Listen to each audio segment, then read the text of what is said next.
आगे बढ़ाओ यार।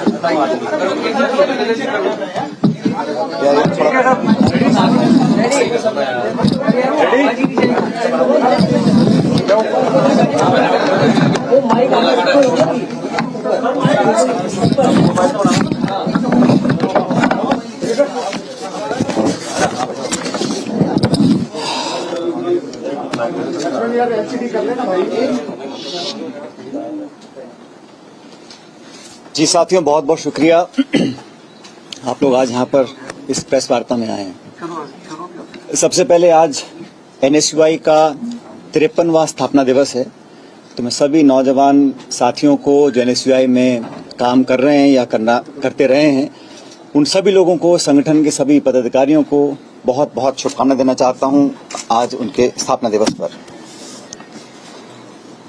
दोस्तों, आप सब जानते हैं 2013 दिसंबर में कांग्रेस पार्टी की सरकार थी और हम चुनाव हार गए थे। उसके पश्चात कांग्रेस अध्यक्षा ने, राहुल जी ने, कांग्रेस पार्टी ने मुझको कांग्रेस पार्टी का अध्यक्ष बनाया था और अध्यक्ष बनने के बाद पूरे 5 साल का कार्यकाल मेरा रहा। इस कार्यकाल में सरकार वसुंधरा जी की थी और 163 के बहुमत के साथ एक मजबूत सरकार राजस्थान में बनी थी। उस सरकार का लगातार हम लोगों ने विरोध किया नीतियों के आधार पर, लेकिन सबसे प्रमुख प्रहार जो उसकी सरकार की विश्वसनीयता पर रहा वो वसुंधरा जी की सरकार में हुए भ्रष्टाचार पर था।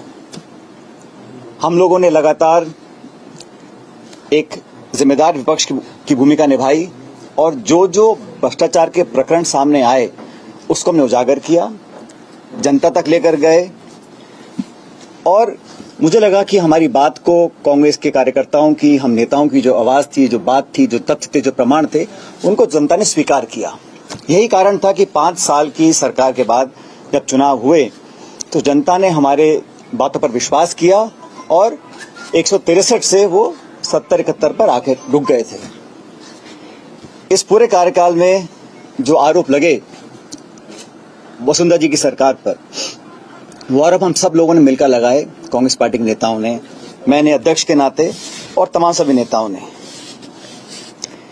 और हमने ये जनता से वादा किया था कि भाजपा के और वसुंधरा जी के कार्यकाल में जो जो करप्शन के इश्यूज सामने आए हैं उसका हम प्रभावशाली तरीके से, निष्पक्ष तरीके से जांच करवाएंगे और दोषियों को सजा देंगे। मैंने कभी भी प्रतिशोध की भावना के साथ या द्वेषपूर्ण भावना के साथ कार्रवाई करने पर ना कभी मैं पहले सहमत था, ना आज सहमत हूं। लेकिन ये बात भी सच है कि विपक्ष में रहते हुए हमारी जो विश्वसनीयता थी वो तभी कायम रह सकती है जब हम अपनी बात पर खरा उतरें। इसको लेकर मैं बहुत चिंतित था और आज से लगभग सवा साल पहले मैंने मुख्यमंत्री अशोक गहलोत जी को चिट्ठी लिखी।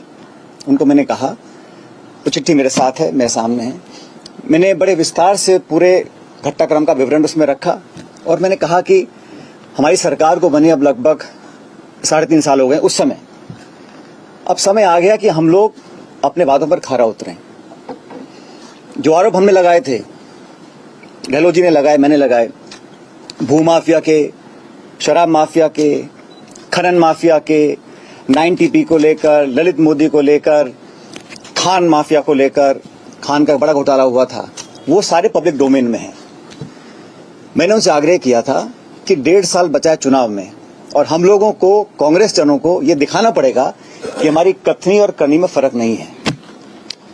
मैंने तमाम जो हमारे स्टेटमेंट्स थे, जो हमने प्रतिक्रियाएं दी थी, जनसभाओं में, प्रेस वार्ता में जो आरोप लगाए थे, वो सब उनको मैंने दिए और उसकी कॉपी मैंने AICC में तमाम लीडरशिप्स को दी कि हम चाहते थे संज्ञान इसका लिया जाए। ये पहली चिट्ठी मैंने लिखी थी 28 मार्च 2022 को। उसका मुझे जवाब नहीं मिला, तो फिर मैंने 2 नवंबर 2022 को एक और चिट्ठी लिखी। उसमें उनको बड़ा विनम्रता से आग्रह किया कि मैंने आपको पहले लिखा था, ये प्रकरण हुए, ये आरोप आपने लगाए, मैंने लगाए, पूरी कांग्रेस पार्टी ने लगाए और जनता ने हमारी बातों को विश्वास किया, तभी तो हम लोग जहां सिर्फ 21 सीटों पर रह गए थे 2018 के चुनाव में, 2013 के चुनाव में 21 से लेकर हम 100 तक पहुंचे, तो हमारी बात पर लोगों ने विश्वास किया था। चिट्ठी लिखी मैंने 2 नवंबर 2022 को, उसका भी जवाब मुझे मिला नहीं। और हम चाहते हैं कि जब जनता के बीच जब सिर्फ 6 महीने का 7 महीने का समय बचा है, तो हम लोग पब्लिक में जाएं, उससे पहले हम लोग कुछ कार्रवाई करें। आप जानते हैं कि भारत सरकार ईडी, सीबीआई, इनकम टैक्स तमाम एजेंसीज का दुरुपयोग कर रहा है, और ये पूरा देश जानता है, इस बात को संपूर्ण विपक्ष बोलता है, हम लोग भी बोलते हैं कि एजेंसीज का दुरुपयोग किया जा रहा है भारत में। और 95% जो छापे, नोटिस, कार्रवाई हो रही है ईडी के माध्यम से, वो विपक्षी नेताओं के ऊपर हो रही है। इसको लेकर विपक्ष की तमाम पार्टियां न्यायालय तक भी गई हैं। तो एक तरफ तो केंद्र सरकार एजेंसीज का दुरुपयोग कर कर जो कांग्रेस की लीडरशिप है उनको टारगेट कर रही है।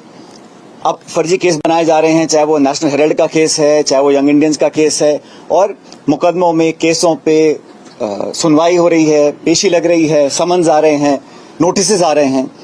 एक तरफ तो वो ऐसा काम कर रहे हैं, और राजस्थान सरकार जो हमारी अपनी सरकार है, यहाँ पर जो हमारे एजेंसी संसाधन हैं उनका हम ना तो सदुपयोग करें ना उपयोग कर रहे हैं।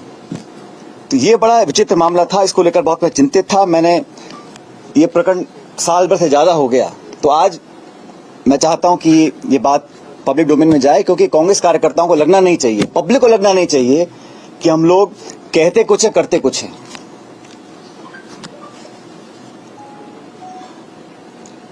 हमारे विरोधी इस भ्रम को फैलाने की भी कोशिश कर सकते हैं कि कहीं कोई मिलीभगत तो नहीं है, क्योंकि कांग्रेस के पिछले कार्यकाल में भी जब हमने 22,000 करोड़ का घोटाले का आरोप लगाया था, उस समय कांग्रेस सरकार ने भी एक माथुर आयोग का गठन किया था। लेकिन न्यायालय ने कहा कि जो गठन हुआ है आयोग का, वो प्रॉपर तरीके से नहीं किया गया, उसमें कोई लीगल कमियां रह गई थी, और उसको खारिज कर दिया। तो ये भ्रम भी फैलाया जा सकता है विरोधियों के माध्यम से। हमारे विरोधी बोल सकते हैं कि भाई ये तो मिलीभगत यहाँ पर हो रही है।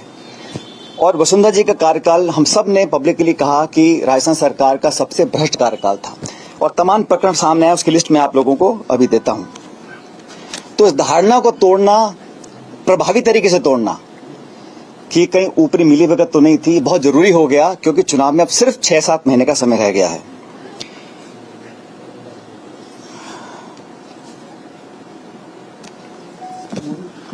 अभी चिट्ठियां मैंने लिखी हैं, इसका जवाब हमें मिला नहीं।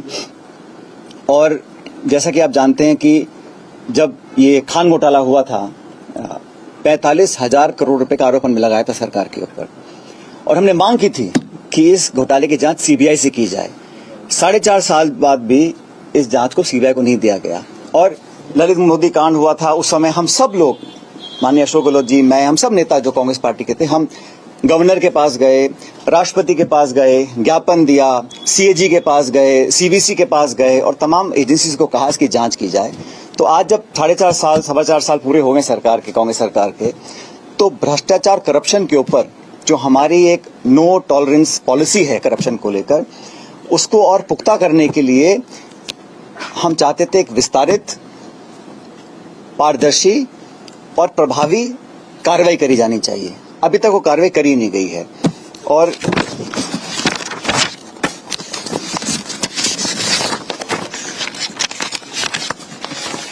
ये 2 चिट्ठियां हैं जो मैंने लिखी थी गहलोत जी को 2022 में, मार्च में और नवंबर के अंदर।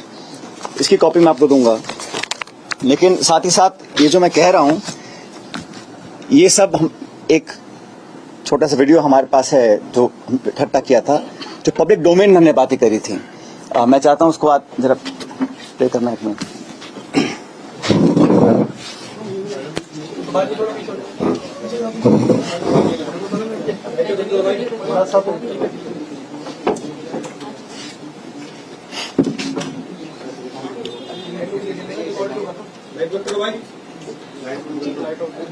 मुझे छिपा जा रहा है।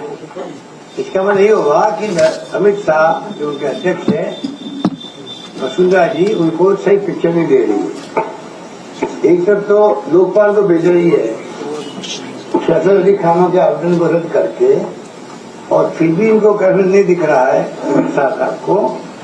और दूसरा जो 2.5 करोड़ में पकड़े गए हैं, उनके लोग जेल में बैठे हुए हैं, फिर भी नहीं दिख रहा वो करप्शन। मॉरिशस से पैसा आया है, ईडी जांच शुरू कर रहा है, फिर भी वो करप्शन नहीं दिख रहा है। उसका क्या कहना है? उसका मानना है कि वो क्योंकि बीजेपी के अध्यक्ष हैं तो उनको कुछ तो बोलना ही, इसलिए बोले। और करप्शन अच्छे पार हो गए राजस्थान में। मुख्यमंत्री का प्रदर्शन पूरा रहा उन लोगों को, करप्ट लोगों को। IAS तक के अरेस्ट हुए, उनको बचा लिया गया, जमानत पर करवा ली गई, केस को दे दिया गया, लोकपाल को ट्रांसफर कर दिया गया, CBI को नहीं दिया गया। जल्दी आएगा। बदरीनाथ खान घोटाले पे आरोप लगाए थे भाजपा सरकार से।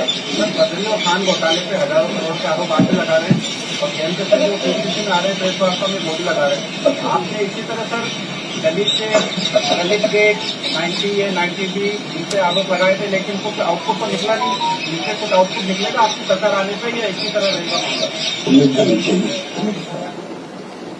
बजरी के अवैध जो कथन हो रहा है उसमें पूरी तरह वसुंधरा गवर्नमेंट, वसुंधरा जी इन्वॉल्व है पूरी तरह।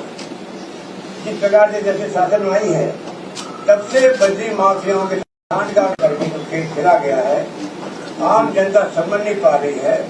मीडिया समझता है तो उनकी परवाह नहीं की जा रही है, विपक्ष बोलता है तो उनको कोई चिंता नहीं है, और करोड़ों रुपए का लेन देन प्रति माह हो रहा है, प्रति माह। कल मैं आ रहा था हिंडोली से, तो टोंक जिले में एंटर करते मुझे नौजवान मिला। वो कह रहा कि बद्री के ट्रकों ने यहाँ पर जाम कर दिया, तो मैंने शिकायत की जाके थाने के अंदर। तो उनकी बातें छोड़ो, मुझे दिन भर बैठा दे थाने के अंदर, मेरी रिपोर्ट दर्ज नहीं करनी। अब आप कल्पना करो, चोरी और छीना चोरी, बद्री माफिया खड़े करे, शिकायत करी थाने के अंदर कि थाने में वहां पाबंदी पहुंचती है। मैंने टॉक आगे टेलीफोन किया कलेक्टर साहब को, कृपा करके देखो क्या मामला है। तो ये जो राज जिस प्रकार का चल रहा है राजस्थान में, वो बहुत ही निराशाजनक भी है, अफसोसजनक भी है, क्योंकि भारी बहुमत दिया जनता ने। और अब दौरे चले 4 दिन के। शराब जो है, शराब वो भी बता दूंगा क्या, शराब जो है उसमें जो बेईमानी हो रही है वो जग जाहिर है, कई बार मीडिया में आ चुका है। और सरकार बद्री माफिया वाले क्या कर रहे हैं 2 साल के अंदर, जौनपुर के अंदर आप लोग छापते रहते दौड़ा कर पीट रहे हैं टीमों को। ये नौबत क्यों आई? क्योंकि आपने जानबूझ के साल भर से छूट दे रखी है, बद्री माफिया को लूट लेती है और पैसा पहुंचता ऊपर तक, इसलिए आपने छूट दे रखी है। और तमाम आपने पुलिस वालों को सस्पेंड कर दिया, क्योंकि मैंने सुना है 19 को किया, 16 को किया। तो मैं पूछना चाहूंगा कि अगर ये साल भर पहले आप कदम उठाते तो पूरा राजस्थान लूटता नहीं है। 5,000 की ट्रक जो है 30,000 40,000 बिक रही है, मकान भी बना नहीं पा रहा है, और पूरी बंदी हुई है माइंस से लगा करके ऊपर तक। जब से अवैध खनन होता है तब से ट्रक किसकी होगी, किस रास्ते से जाएगी, और वो बंदी हुई है पैसा ऊपर तक पहुंचने की। ये आपने क्यों होने दिया, इसका जवाब जनता को देना चाहिए। मुख्यमंत्री चारों ओर हाहाकार मचा रहा है बद्री माफियाओं ने। आप कल्पना करो कितना बड़ा वसुंधरा जी के संगठन में जो बद्री माफिया पनपा राजस्थान के अंदर नीचे से ऊपर तक पहुंच जाए।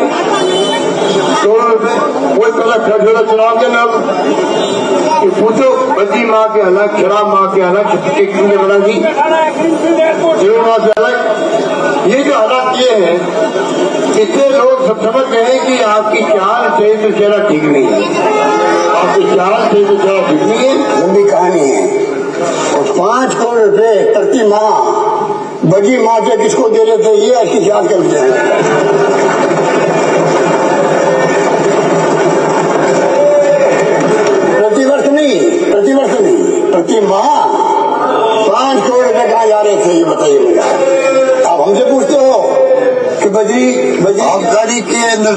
जिस प्रकार लूट मची सरकार ने उन्होंने रिकॉर्ड बनाया है।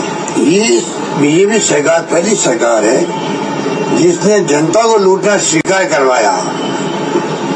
करप्शन के माध्यम से जनता की जेब से पैसा निकालो, शराब की कीमतें बढ़ा दी गई अनऑफिशियली, और पर दुकान 25,000 रुपये वसूल किए गए पूरे राजस्थान से। लाखों करोड़ रुपए इकट्ठे हुए इनके, वो पैसे कहाँ गए ये पता नहीं। मशीनरी को करप्ट कर दिया लोगों ने। खुद के स्वार्थ में पैसा ऊपर तक पहुंचता था। खुद के स्वार्थ में शराब की जो रेट होती, फिक्स रेट होती है MSP की, MRP, उसको बदल करके आपने छूट दे दी कि आप जनता को लूटो। और में इन्होंने किए थे उसको ठीक करने में लगे हुए। बजरी के अंदर भी यही मामला है। अवैध खनन करो, 5,000 की ट्रक है वो 30,000 बेचो, 40,000 बेचो, कुछ भी करो, पैसा ऊपर तक पहुंचना चाहिए। 55 करोड़ रुपया प्रति माह पहुंचे ऊपर, ये स्थिति बनी थी। और पूरा सिस्टम जो था पुलिस का, माइनिंग का, ट्रांसपोर्ट कंपनियों का, वो पूरे सिस्टम को बर्बाद कर दिया, पूरे सबको करप्ट कर दिया। ऐसी हरकतें मैंने कभी देखी नहीं आज तक। आग लगी हुई थी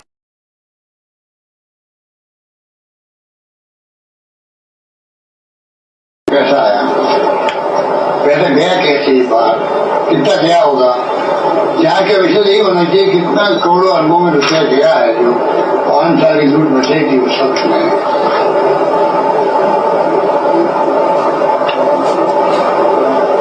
और मैंने कहा ना कि सास है तो जो इनके खिलाफ केस चल रहे हैं, कोर्टों के अंदर भी है, उनकी जांच करवा, पुलिस इनकी है, तो ये यहाँ जांच हो नहीं सकती मुख्यमंत्री के खिलाफ में या मुख्यमंत्री के सहयोगियों के खिलाफ में, जिनको बेटी है या कारपेट वाला मामला। मुख्यमंत्री को इस्तीफा देना ही चाहिए और बेटे को भी। जिस रूप में आरोप लगे हैं कि पैसा मॉरिशस के रूप से आया है, नंबर 1 पैसा इनके धौलपुर में लगा है, वहाँ 6 निष्ठा बनी है, उनकी पूरी जांच होनी चाहिए। पैसा कितना लगा है, कहाँ से आया, कैसे लगा है, जांच होनी चाहिए। बीच में बात जो आई थी केंद्रीय, और इन्होंने जो आजादी के बाद में पहली गवर्नमेंट की मुख्यमंत्री है देश के अंदर, पहला नागरिक होगा जो किसी दूसरे मुल्क के सरकार को ये कहे कि मेरे मुल्क के लोगों को मालूम नहीं पड़ना चाहिए कि मैं क्या आपको एविडेंस दे रही हूँ। आरोप लगते हैं भाई ये गुजर भूमि दबा ली राज परिवार ने धौलपुर के अंदर, महल का हिस्सा कॉमर्शियल करके दे दिया हाईवे को। जमीन जो है महल के अंदर की पूरी जमीन वो गैर मुमकिन सेवैचक है, ये हम भी सुनते रहते लोगों से। तो जितने उनके आरोप लगते हैं ये उनके लिए एक सुनहरा अवसर होता है जो आपको डेमोक्रेसी के आधार पर राज करने का अवसर मिला है। हमेशा के लिए उनके खुद के इतने हैं, हमेशा के लिए वो सारी बातें स्पष्ट करनी चाहिए। ग्राम आयोजित किया गया, 50-60 करोड़ तो फूंक दिया आपने इस राजस्थान में। ये जांच का विषय है, बिना टेंडर, बिना कुछ भी किए हुए देते के पहले उठाते गए। शानदार प्रोग्राम होना चाहिए, उद्योगपतियों को खुश करके बैठो आगे के इन्वेस्टमेंट के लिए, आगे हमारे साथ अच्छे रहने चाहिए। अरे भाई सुनो, क्या होगा उसका, ये तो जांच होनी चाहिए, इसकी तो मेरा मानना है।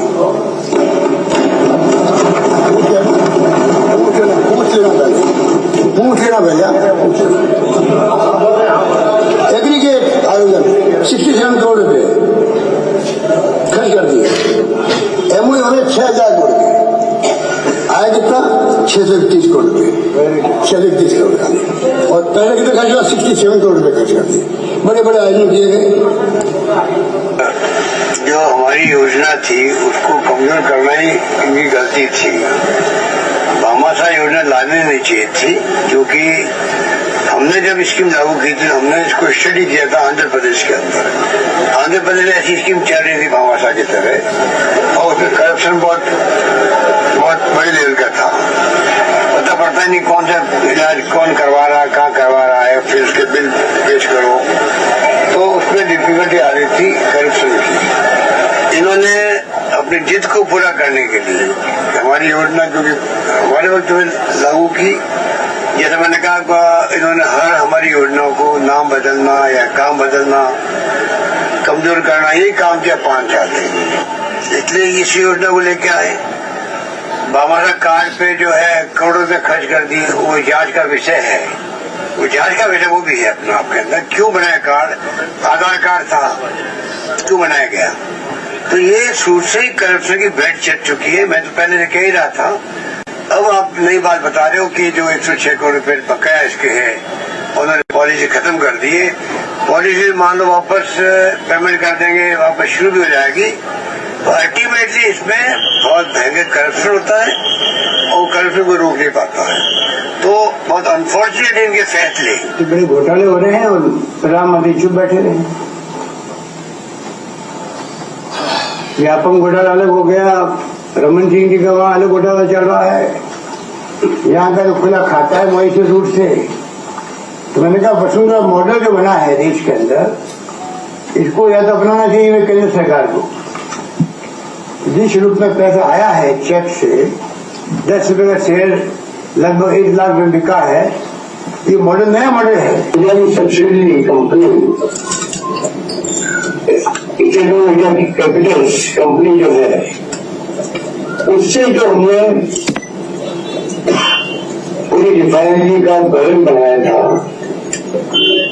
उसकी बजाय प्राइवेट कंपनी को आपने 4 साल बर्बाद कर दिए और जब गुमराह कर रहा सत्य बोल करके 40,000 करोड़ बचा दिए।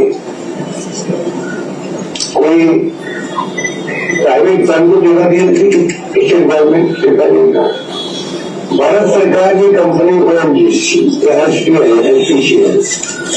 राजस्थान की कंपनी नहीं बनाई कंपनी राजस्थान गवर्नमेंट, इनके पीछे समझौता था। लेन देन हो रहा था राजस्थान और केंद्र के बीच में है, तो किसको पैसा दिया जा रहा है?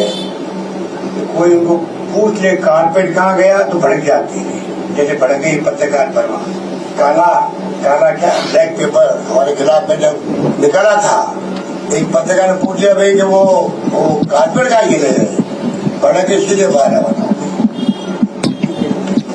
तो ये भड़कने की जो अर्थ है उनकी, वो इसमें भी नहीं है। बजट पेश कर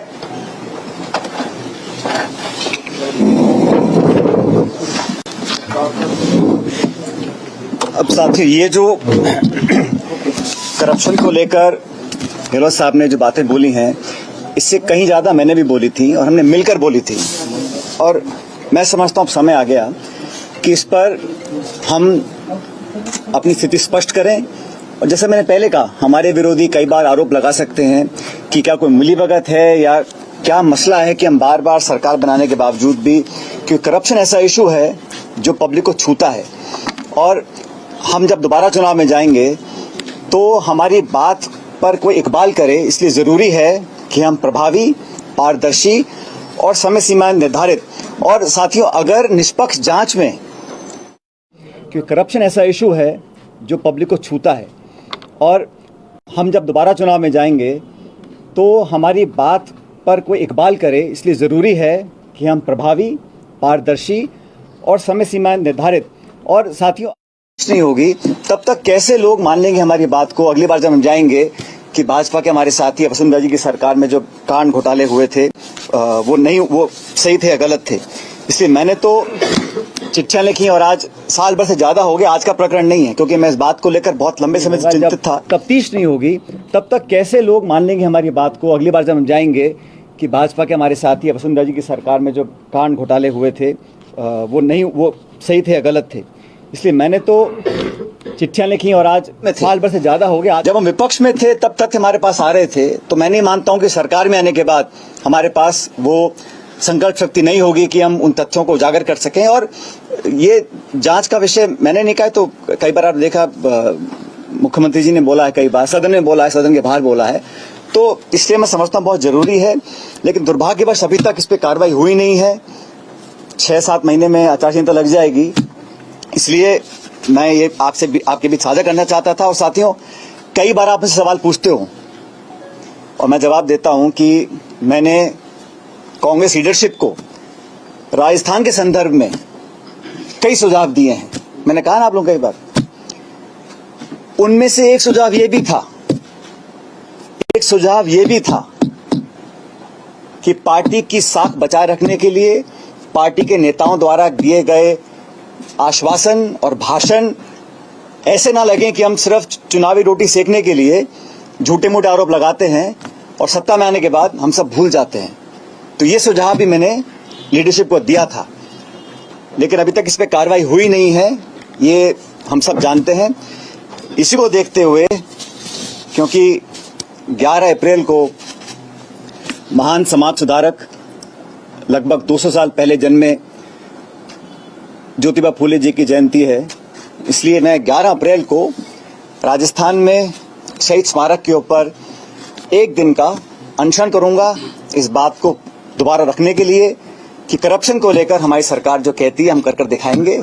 और एक दिन का अनशन 11 अप्रैल को मैं रखूंगा शहीद स्मारक पर। इस बारे में मैंने जिला प्रशासन को सूचित कर दिया है। अनशन करप्शन के खिलाफ कार्रवाई करने को रखा जाएगा। अब तक जो हम नहीं कर सके 4.25 साल में, उसको करने के लिए, ताकि मैं फिर कहना चाहता हूं, जनता जनार्दन है और हर पार्टी को अपनी बात पर विश्वास कायम कराने के लिए प्रमाण देना जरूरी है। तो इसलिए अपनी बात को लेकर मैं शहीद स्मारक पर 11 अप्रैल को ज्योतिबा फूले जी की जयंती है, उस दिन एक दिन का अनशन रखूंगा। क्या ये माना जाए, लेकिन आला कमान कोई कार्रवाई नहीं कर रही है, क्या ये माना जाए आला कमान और सीएम की भी मिली भगत है कहीं ना कहीं?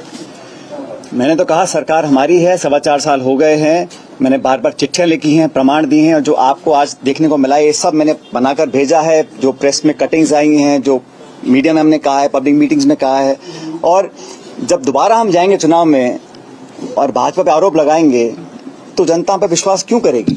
इसलिए अपनी विश्वसनीयता बनाने के लिए ये बहुत जरूरी है कि हम कुछ कर दिखाएं। और मैंने कहा ना, ये जो मिलीभगत का आरोप हमारे विरोधी लगा सकते हैं, भ्रम फैलाने की कोशिश कर सकते हैं कि कहीं वसुंधरा जी या मुख्यमंत्री जी या किसी और का कहीं कोई आपस में गठजोड़ तो नहीं है, क्योंकि पिछली सरकार में हमने आरोप लगाया, कमीशन बनाया, उसमें कुछ कमी आ गई, उस पर कार्रवाई नहीं हुई।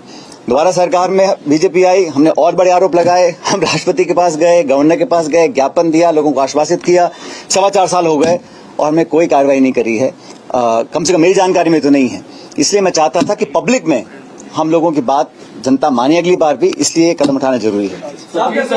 ये कांग्रेस जो राजस्थान मॉडल प्रमोट कर रही है, कि राजस्थान मॉडल के बारे में बात की जा रही है, क्या आपके अनुसार राजस्थान मॉडल वैसा नहीं है जैसा दिखाया जा रहा है? भाई, मैंने तो जो मुझे इशू लगा पब्लिक डोमेन में आना चाहिए, जिस इशू को लेकर मैं 5 साल में संघर्ष किया, और मैं जब अध्यक्ष था तब हम सब लोगों ने, ये ऐसा नहीं है कि किसी एक, मैंने तो अशोक जी से बहुत ज्यादा बोला है इस बारे में, हम सब ने बोला है, लेकिन सरकार जब बनी है तो पार्टी की सरकार बनी है। तो इसलिए मैं चाहता हूं जो हम बोल रहे हैं, सदन के अंदर बोल रहे हैं, जांच का विषय है, जांच का विषय है, जांच का विषय है, कितनी बार मैंने बोला, कितनी बार गहलोत साहब ने बोला, तो उस पर तो हमें कार्रवाई करनी चाहिए। अभी तक नहीं करी, ये बहुत बड़ा सवाल है, और समय कितना बचा है। सुझाव पार्टी क्यों नहीं मानती, क्या लगता है? ये सुझाव पे कार्रवाई करने का काम सरकार का है, इसमें संगठन का कोई ज्यादा लेना देना नहीं है, सरकार की जिम्मेदारी है। अशोक गहलोत जी ने तो बैठेगा, क्या करें? आपके एडिशन में कौन एमएलए मंत्री बैठेगा? मैं बैठूंगा जी, हाँ गोयल साहब, मैं बैठूंगा। सचिन सर, अशोक गहलोत जी ने तो आपके ऊपर भी बहुत सारे आरोप लगाए, लेकिन आपने तो उन आरोपों को कोई जवाब ही नहीं दिया आज तक। भाई, आरोप नहीं लगा रहा हूं आपने मेरे ढंग से सुना नहीं। मैं तो सिर्फ तथ्य प्रमाण के साथ रख रहा हूं सामने, अब तक का इतिहास बता रहा हूं, और हमें क्या करना चाहिए इस पर अपना बात रख रहा हूं। आरोप प्रत्यारोप मैं नहीं करता हूं। तो मेरा ये सवाल था कि आपने वसुंधरा राजे के बंगले के ऊपर भी कहा था कि उनको छोड़ना चाहिए, लेकिन आप 3 साल से उप मुख्यमंत्री नहीं है, आपकी नैतिकता आपको नहीं कहती है बंगला? सरकार अपने विवेक से बंगले आवंटित करती है, जिसको करना है करे, नहीं करना ना करे, जो सरकार का आदेश होगा हम सब मानेंगे उसको। सचिन जी, आपको नहीं लगता आपने कई चिट्ठियां लिख दी, तो मंशा तो जाहिर है सरकार की कि वो आपकी चिट्ठियों को बहुत ज्यादा गंभीरता से नहीं ले रही, ऐसे में आपका अनशन, आपको लगता है कोई और रास्ता? भाई, उम्मीद पे दुनिया कायम है, क्यों नहीं करेंगे? हो सकता है कुछ मजबूरियां रही हों, लेकिन अब मैं अनशन कर रहा हूं क्योंकि मैं चाहता हूं कि हमारी सरकार इस पर कार्रवाई करे। समय बहुत ही कम रह गया है, इसलिए आज मुझे करना पड़ रहा है। तो मैं तो चिट्ठी, आपको पता है चिट्ठी लिखी है मैंने, आज 1 साल से ऊपर हो गया, आज मैं क्यों बोल रहा हूँ? ये नहीं कि मैं आज सो के जागा हूँ, मैं तो बहुत पहले से कहता आया हूँ, फिर चिट्ठियां लिखता आया हूँ, आग्रह करता आया हूँ। अब जब नहीं हो रही कार्रवाई, इसके मुझे अनशन करना पड़ रहा है। पायलट साहब, ये माने कि अब आप आर पार की लड़ाई कर रहे हैं, ये आर पार की लड़ाई भ्रष्टाचार के खिलाफ है या सरकार के खिलाफ? शशि जी, मैं तो एक इशू उठा रहा हूँ जो मेरे कार्यकाल में अध्यक्ष में था, हम सब लोगों ने उठाए थे और कई बार कहा था, उस पर कार्रवाई हो, ये मैं चाहता हूँ। इतना मेरा लिमिटेड ऑब्जेक्टिव है। जो पहले आपने मुद्दे उठाए, इससे पहले जो जिन लोगों पर कार्रवाई होनी थी, जिन्होंने अनुशासनहीनता की थी 25 सितंबर को, तो क्या अरे आज का इशू जो आपको बता दिया मैंने, वो तो दूसरा इशू है। आप जब अनशन पे बैठेंगे उसके बाद, जो आपने 2 पत्र तो पहले भी लिख चुके, कार्रवाई नहीं हुई, अनशन पे बैठने के बाद सरकार कार्रवाई करेगी, अपनी बात जो पुरानी बात कही थी उस पर अमल करेगी? मैं उम्मीद रखता हूँ। पायलट साहब, 11 अप्रैल को आप अनशन की बात कर रहे हैं, काफी लेट नहीं कर दिया आपने क्या? भाई मैंने कहा ना आपको, मैंने बहुत चिट्ठियां लिखी, मुझे उम्मीद थी कुछ कार्रवाई होगी, लेकिन अब जब लग रहा है कि समय बहुत ही कम रह गया, तो मैं बैठूंगा, दर्शन करूंगा, लोगों के सामने बात रखेंगे। और मेरा इस पे किसी पे छीटाकशी करने का मकसद नहीं है, मैं तो सिर्फ सैद्धांतिक मुद्दों की बात रख रहा हूं और मैं चाहता हूं इस पर हम नैतिकता अपनी बनाए रखें, उस पर कार्रवाई करें। सर जी, बड़ी शिद्दत से हनुमान बेनीवाल आपको याद कर भाई ऐसा है यार, बोल जवाब तो देने दो। हाँ जट साहब बोलो, क्या करोगे? पायलट साहब, अगर इस अनशन के बाद भी कुछ नहीं हुआ तो आगे क्या करेंगे? आगे देखेंगे, लेकिन भाई हनुमान बेनीवाल जी ने मेरे ख्याल हनुमान जयंती पे कुछ कहा। अब भाई हर नेता को, हर पार्टी को अपनी बात रखने का अधिकार है, मैं क्या कह सकता हूँ? क्या ये माना जाए हनुमान बेनीवाल ने हनुमान जयंती पे कुछ कहा तो इसीलिए आप भ्रष्टाचार के मामलों की जांच के लिए खुली जयंती पर अनशन कर रहे हैं? वो एक बहुत ऐसा है, वो देश महाराष्ट्र में पैदा हुए, लेकिन पूरे संपूर्ण समाज और देश के लिए एक समाज सुधारक थे। उन्होंने मुद्दों को, समाज को बेहतर बनाने के लिए, उसमें करप्शन बहुत बड़ा इशू है, तो उनसे प्रेरणा लेके मैं करना चाह रहा था, इसलिए 11 तारीख को। पायलट साहब, अगर 11 अप्रैल को आप अनशन कर रहे हैं, अगर आपकी मांग नहीं मानी गई तो क्या इस इशू को आप जनता के बीच में ले जाएंगे? क्या मैं समझता हूँ कोई कारण नहीं है कि मांगे नहीं मानी जाएंगी। सरकार हमारी है, एजेंसी हमारी है, तथ्य हमारे सामने है, हमारा कमिटमेंट पब्लिक के अंदर है, तो बात न मानने का सवाल नहीं उठता। सर, आपने आज पूजा समाज में जो भर्ती को लेकर प्रक्रिया चल रहा था, जो आपस में ट्विटर में वार चल रहा था, उसके बारे में क्या कहेंगे? ये इशू पे मैं आपको याद किया था, इसके संदर्भ में कोई सवाल आप पूछ सकते हैं। आपने खूब सारे घोटालों का जिक्र किया, लेकिन संजीवनी घोटाले का जिक्र नहीं किया, लेकिन मुख्यमंत्री सबसे ज्यादा सीरियस उसी घोटाले। उस पर तो कार्रवाई कर रहे हैं ना, अच्छी बात है। किसी भी करप्शन को उजागर अगर वो होता है, उस पर कार्रवाई हो, तफ्तीश हो, पुलिस केस बने, इंक्वायरी हो, FIR हो, उसमें अच्छी बात है, तो सच्चाई सामने आनी चाहिए। उस पर करें, बहुत अच्छा कर रहे हैं, लेकिन जिन पे नहीं कर रहे हैं उस पर भी करना चाहिए, मैं कहना चाहता हूँ। पायलट साहब, संजीवनी घोटाले में सरकार प्रोएक्टिव होकर काम कर रही है। SOG के माध्यम से पहले आरोपियों को बुलाया जा रहा है, केस दर्ज कराया जा रहा है। क्या आपको लगता है इस वाले मामले में भी सरकार प्रोएक्टिव होकर काम करे, अपनी तरफ से केस दर्ज करे? युवराज जी, ये तो मैं कह रहा हूँ कि सब पे कार्रवाई करनी चाहिए। करप्शन कोई भी करे, कितना बड़ा नेता हो, पद, विचारधारा, दल, पार्टी, ये साड़े नहीं आना चाहिए। और हम जब बातें जानते हैं, पब्लिक डोमेन में हम कह चुके हैं, फिर हम ना कार्रवाई करें, तब पीड़ा होती है। इसलिए मैंने चिट्ठियां लिखी हैं बहुत सारी। ऐसा नहीं कि मैं एकदम से सो के उठा और मैंने कहा कि आज ऐसा करना चाहिए। मैंने बहुत आग्रह किए हैं, चिट्ठियां लिखी हैं, प्रमाण दिए हैं, सब कहा है करने के लिए, नहीं हुआ किसी कारणवश। इसलिए आज मैंने फैसला लिया है कि मैं 11 अप्रैल को अनशन करूंगा।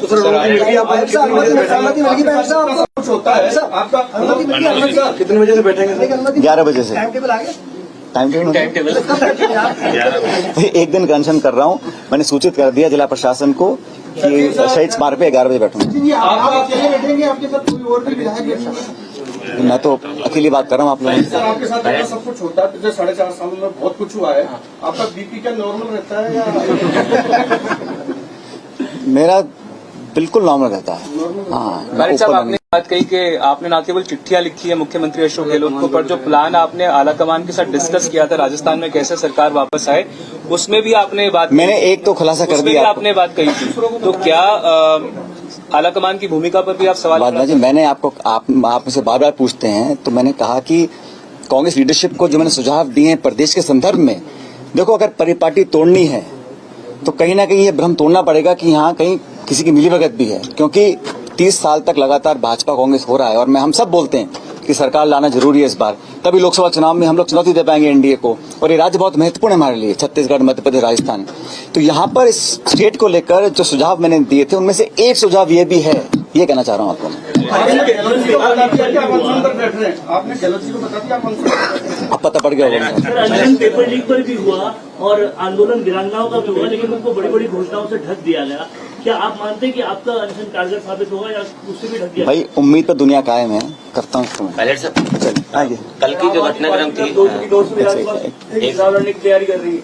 कल मशाल जुलूस में जो घटनाक्रम हुआ, बताया जा रहा है कि धक्का मुक्की और जो भी हुआ सब आपके पार्टी के ही विरोधियों ने आपके साथ कुछ गलत हैपनिंग कुछ हैपनिंग हुई। अंगारी जाखोरा के साइया मार सके न कोई। ठीक है, सर बाद में बड़ी थैंक यू। चाय नाश्ता खाना भी।